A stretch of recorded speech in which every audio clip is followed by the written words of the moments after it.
you let your child into a casino? Would you let a younger sibling of yours spend their weekly allowance on lottery tickets? These, of course, aren't very appealing to children, but what if there was a form of gambling that was not only appealing to them, but marketed towards them?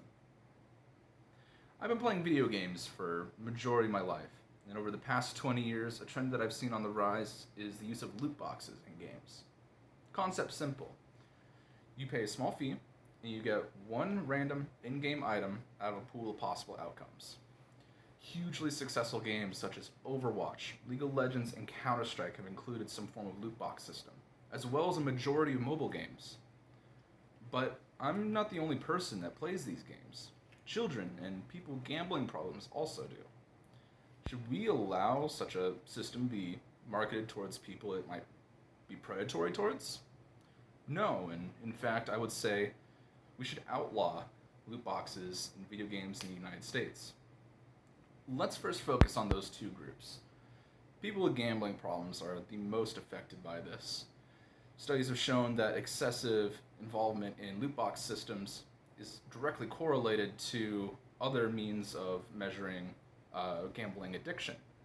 On top of this, if games have loot boxes and then go on to remove them, people with gambling problems spend less than half as much after loot boxes are removed. Clearly, this is affecting them, but children as well. Children are highly susceptible to systems like this. And in fact, in the UK, 1 in 10 children aged 13 to 18 is involved in some sort of loot box use.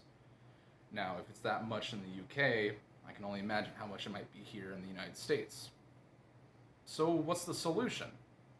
Making it illegal would be a massive step towards solving this problem.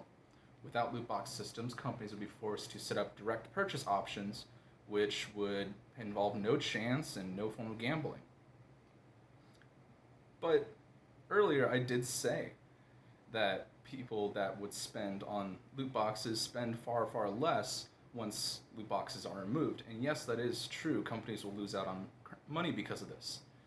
However, there are those people that purposefully don't buy loot boxes because they feel it is predatory, and those would be gained customers through removing such a system. And supporting this is as easy as not buying loot boxes. While we can't write laws ourselves, we can at least send the companies messages by not purchasing such systems. So, in conclusion, outlawing loot boxes in the United States is the clear way to go.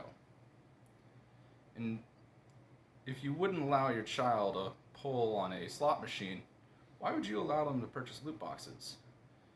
Better yet, why would you allow someone to sell such a system to them?